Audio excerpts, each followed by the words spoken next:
আল্লাহ মশা কিংবা তদপেক্ষা ক্ষুদ্র কোনো বস্তুর উপমা দিতে সংকোচ বোধ করেন না। সুতরাং যাহারা ঈমান আনিয়াছে তাহারা জানে যে নিশ্চয়ই ইহা সত্য, যাহা তাহাদের প্রতিপালকের নিকট হইতে আসিয়াছে। কিন্তু যাহারা কাফির তাহারা বলে, আল্লাহ কি অভিপ্রায়ে এই উপমা পেশ করিয়াছেন? ইহা দ্বারা অনেককেই তিনি বিভ্রান্ত করেন, আবার বহু লোককে সৎপথে পরিচালিত করেন। বস্তুত তিনি পথ পরিত্যাগকারীগণ ব্যতীত আর কাহাকেও বিভ্রান্ত করেন না। যাহারা আল্লাহর সঙ্গে দৃঢ় অঙ্গীকারে আবদ্ধ হইবার পর উহা ভঙ্গ করে, যে সম্পর্ক অক্ষুণ্ণ রাখিতে আল্লাহ আদেশ করিয়াছেন তাহা ছিন্ন করে এবং দুনিয়ায় অশান্তি সৃষ্টি করিয়া বেড়ায়, তাহারাই ক্ষতিগ্রস্ত।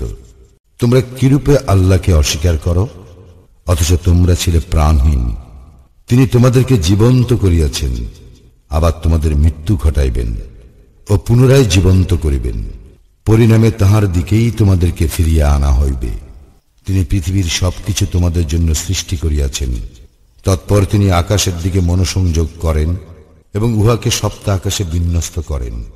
তিনি সর্ববিষয়ে সবিশেষ অবহিত। স্মরণ করো, যখন তোমার প্রতিপালক ফেরেশতাদের বলিলেন, আমি পৃথিবীতে প্রতিনিধি সৃষ্টি করিতেছি। তাহারা বলিল, আপনি কি সেখানে এমন কাহাকেও সৃষ্টি করিবেন যে অশান্তি ঘটাইবে ও রক্তপাত করিবে? আমরাই তো আপনার সপ্রশংস স্তুতি গান ও পবিত্রতা ঘোষণা করি। তিনি বলিলেন, নিশ্চয়ই আমি যাহা জানি তাহা তোমরা জানো না।